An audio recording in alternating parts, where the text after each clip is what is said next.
Hola, soy Anabel Monteros, estudiante del quinto semestre de la carrera de Contabilidad del Instituto Universitario Sucre. Les voy a hablar del libro de Principios de Finanzas Corporativas. Este libro explica la teoría y la práctica de las finanzas empresariales.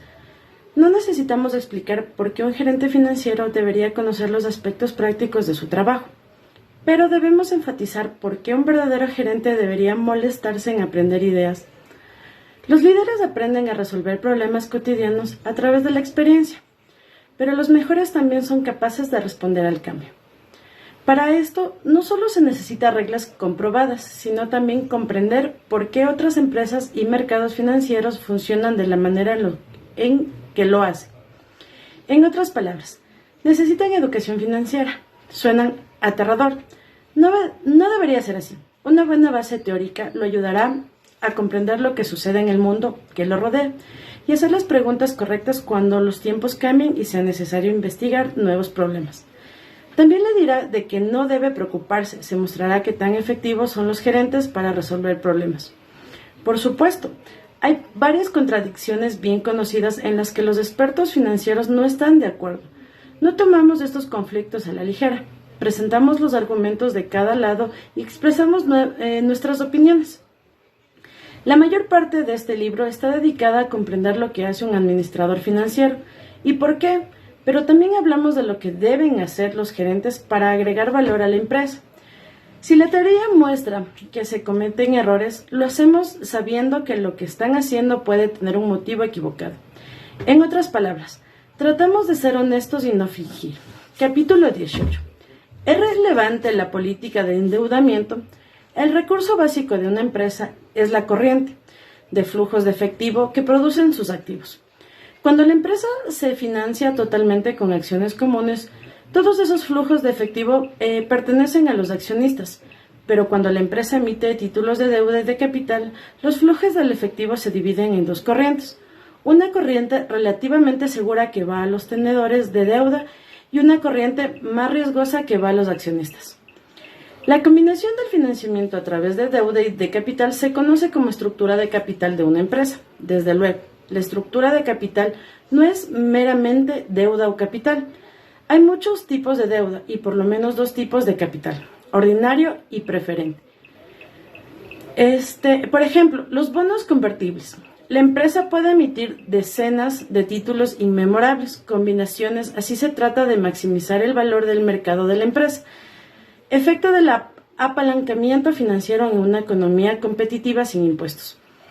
Los administradores financieros tratan de encontrar la combinación de títulos que ofrezca el mayor atractivo para los inversionistas, o sea, la combinación que maximice el valor del mercado de la empresa. Antes de abordar este problema, debemos verificar si una política que maximiza el valor de la empresa maximiza también la riqueza de los accionistas, sean de y los valores del mercado de la deuda y el capital. Watson Mining Company, los 1000 acciones de Watson se venden en $50 cada una. Así sería que 1000 por 50 serían 50,000. Por lo que ve el valor agregado del mercado de todos los títulos en circulación de Watson. Las acciones de Watson se conoce como capital apalancado. Sus accionistas enfrentan los beneficios y costos del apalancamiento financiero. Supongamos que Watson se apalanca todavía más tomando un crédito adicional por $10,000, con el que paga a los accionistas un dividendo especial de $10 por acción. Esto sustituye deuda por capital social, sin impactar los activos de Watson. Entran en escena Modigali y Miller. Aceptamos que al administrador financiero le gustaría encontrar la combinación de valores que maximice el valor de la empresa. ¿Cómo lo hace? La respuesta de es que el administrador financiero debe dejar de preocuparse en un mercado financiero. Cualquier combinación de valores es tan buena como los demás. El valor de la empresa no varía por su elección de estructura de capital. Para entenderlo, imaginemos las compañías que generan la misma corriente de utilidades de operación y difieren solo por su estructura de capital. La empresa U no está apalancada, por lo tanto el valor de su capital social es el mismo valor total de la empresa. Por su parte, la empresa L está apalancada, entonces el valor de sus acciones es igual al valor de la empresa menos el valor de la deuda. Ahora pensemos en cuál de estas empresas sería preferible invertir.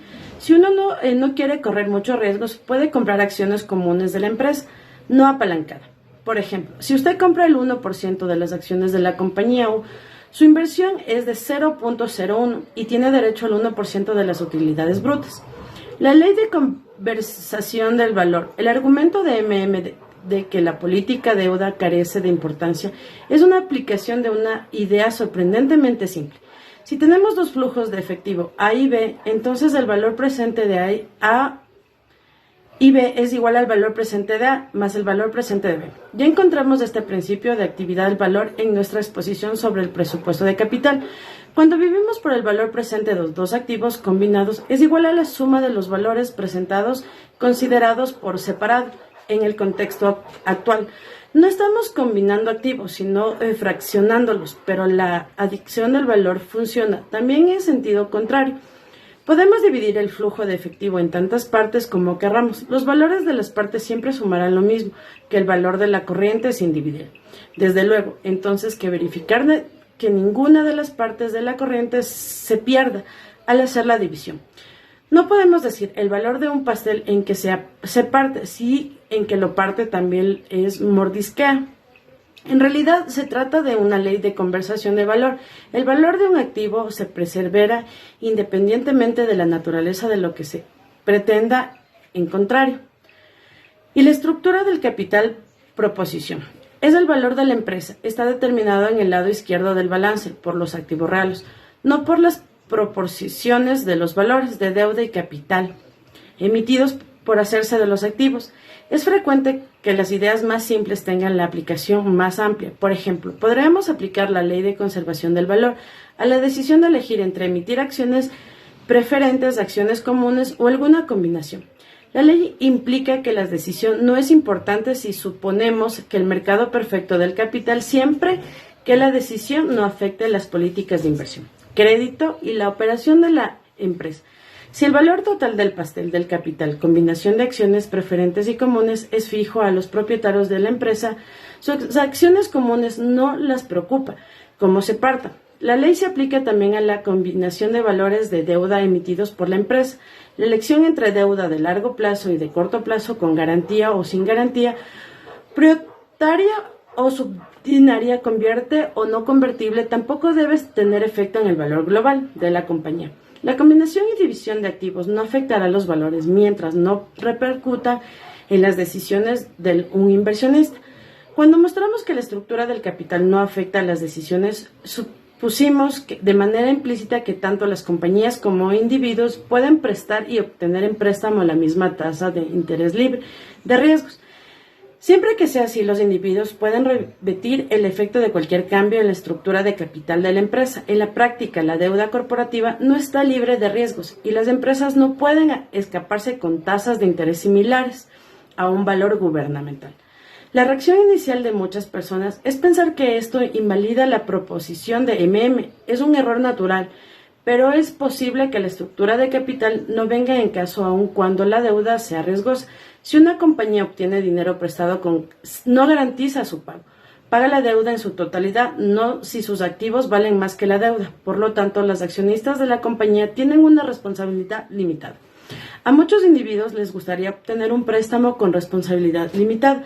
Por lo mismo, se prepararían para pagar una pequeña primera adicional por acciones apalancadas. Si la oferta de acciones apalancadas no es suficiente para satisfacer sus necesidades, pero hay literalmente miles de acciones comunes de compañías que obtienen préstamos. Por ello, es improbable que una emisión de deuda los induzca a pagar una prima por las acciones de usted.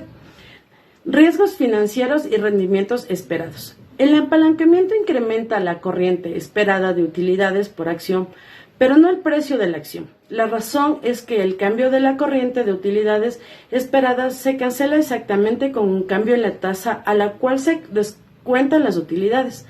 El rendimiento esperado de la acción, que para una perpetuidad es igual a la razón del precio de utilidades, se incrementa el 15 al 20%. Ahora mostraremos cómo.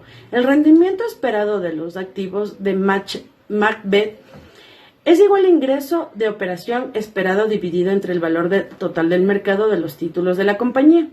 forma que en cambio en la estructura de capital afecta a beta. Hemos observado la forma que los cambios en la estructura financiera afectan el rendimiento esperado. Vemos ahora el efecto en beta. Tanto tenedores de acciones como deuda reciben una parte de los flujos de efectivo de la empresa y corren parte del riesgo. Por ejemplo, si resulta que los activos de la empresa no tienen valor, no habría efecto para pagar ni a los accionistas ni a los acreedores. Pero los tenedores de deuda suelen tener mucho menos riesgos que los accionistas. Las betas de deuda de grandes empresas de primera clase suelen estar entre 1 y 3. Si usted tuviera un portafolio de todos los títulos de la empresa, no tendría que compartir los flujos de efectivo con nadie. Tampoco compartiría los riesgos, sino que los tendría que correr todos. Así la beta de los activos de la empresa es igual a la beta de un portafolio de toda la deuda de la empresa y su capital. Costo promedio ponderado del capital. ¿Qué pensaban antes de los expertos financieros sobre la política de endeudamiento? No es fácil decir por qué en retrospectiva resulta que no pensaban con mucha claridad. Sin embargo, surgió una postura tradicional en respuesta a Para entenderla, tenemos que regresar al costo promedio ponderado del capital. Se resumen los efectos de las proposiciones de en los costos de la deuda y el capital. Y el costo promedio ponderado del capital en la figura se supone que esencialmente los bonos de la empresa no corren riesgos a nivel bajos de la deuda. Así, RD independiente de D dividido por E. Y R se incrementa de forma lineal conforme. Cuando la empresa contrae más préstamos, el riesgo de incumplimiento se eleva y se exige que la empresa pague mayores tasas de interés. La proposición predice que cuando esto ocurre, la tasa de incremento en RE se vuelve más lenta. Cuando más deuda tenga la empresa, menos sensible. Préstamos adicionales. ¿Por qué disminuye? Poco a poco pendiente de la línea RE en la figura. En esencia, porque los tenedores de deuda con riesgo corren algunos de los riesgos de negocio en la empresa. En la medida que la empresa contrae más créditos, más ese riesgo se transfiere de las acciones tenedores de bonos. Tasas de rendimiento en el capital apalancado. La postura tradicional se preguntará ¿por qué hemos mencionado siquiera el objetivo de minimizar el costo promedio ponderado del capital? Si a menudo está equivocado o confuso, tuvimos que hacerlo porque los tradicionalistas aceptan este objetivo y plantean sus argumentos a partir de él. Es probable que las clientelas insatisfechas de hoy se interesen en valores exóticos. Hasta ahora hemos avanzado poco en la identificación de casos que el valor de la empresa podría depender razonablemente del financiamiento. Pero nuestros ejemplos ilustran que los administradores financieros sagaces buscan un cliente insatisfecha, inversionistas que quieran cierto instrumento financiero, pero a causa de las imperfecciones del mercado no pueden. La proposición de cuando la empresa, por un diseño imaginativo de su estructura de capital, puede ofrecer algún servicio financiero que satisfaga las necesidades de esta clientela, o el servicio debe ser nuevo y exclusivo, o la empresa debe encontrar una forma de ofrecer un servicio viejo más barato que otras empresas o intermediarios financieros. Ahora, hay una clientela insatisfecha para el variado jardín de deuda y capital apalancado. Lo dudamos, pero tal vez usted pueda invertir un valor exótico y descubrir una demanda lentamente para estas imperfecciones y oportunidades. Las imperfecciones más serias de los mercados de capital son a menudo las creadas por el gobierno. Una imperfección que apoye una violación de proposición de también crea una oportunidad de ganar dinero. Empresas intermediarios encontrarán alguna forma de llegar hasta la clientela de inversionistas frustrados por dicha imperfección. Durante muchos años el gobierno estadounidense impuso un límite de tasa de interés que se podía pagar de las cuentas de ahorros. Lo hizo así para proteger a las instituciones de ahorro al limitar la competencia por el dinero de depositantes. El temor era que los depositantes corrieran a buscar rendimientos más altos, provocando una sangría de efectivo que quizá las instituciones de ahorro no soportarían. Estas regulaciones abrieron la oportunidad que las empresas e instituciones financieras diseñen nuevos esquemas de ahorro que no estuvieran sujetas a los topes de tasas de interés. Un invento fue en el bono a interés variable, emitido por la primera vez en 1974 por Crypto Corp, y en términos diseñados para atraer inversionistas particulares.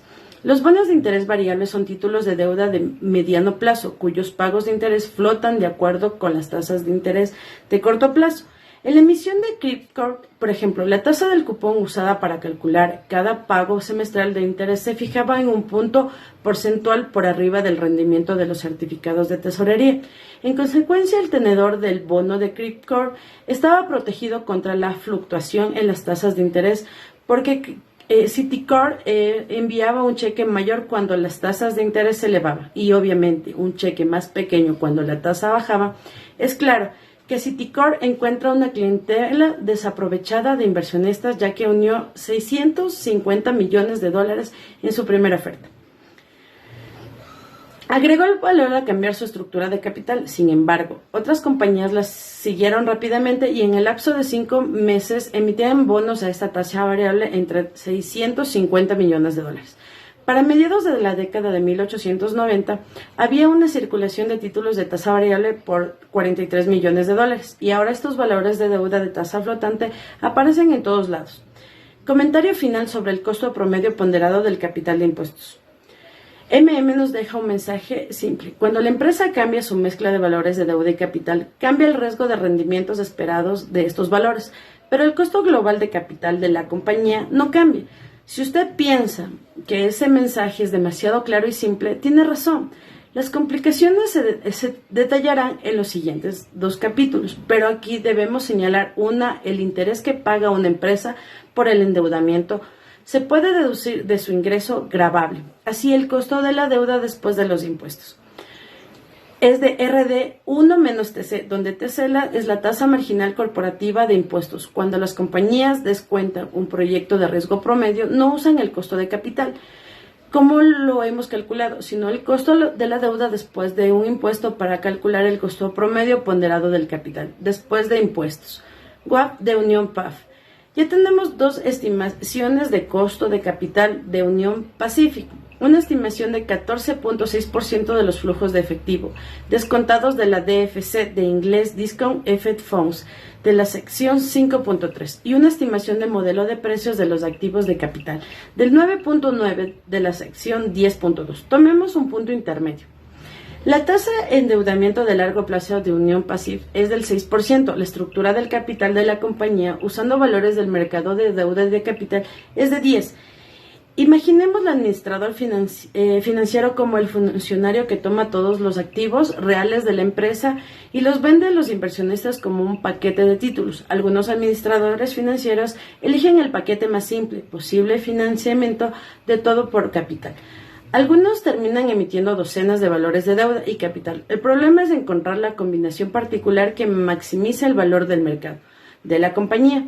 La célebre proposición 1, Modigliani y Miller, afirma que ninguna combinación es mejor que otra que el valor global del mercado. El valor de todos los valores que emite es independiente de su estructura de capital.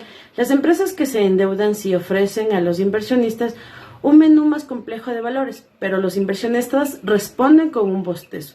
El menú es redundante. Cualquier modificación de la estructura de capital puede ser duplicada o deshecha por los inversionistas. ¿Por qué deben pagar más por tomar préstamos indirectamente conservados acciones de una empresa apalancada, cuando pueden obtener los préstamos con la misma facilidad y al mismo precio a partir de sus propias cuentas? Están de acuerdo que en tomar préstamos eleva la tasa de rendimiento esperada de las inversiones de los accionistas, pero también incrementa el riesgo de las acciones de la empresa. Muestra que el incremento en el riesgo compensa exactamente en el incremento en el rendimiento esperado, por lo que no deja a los accionistas en mejor ni en peor situación. Gracias.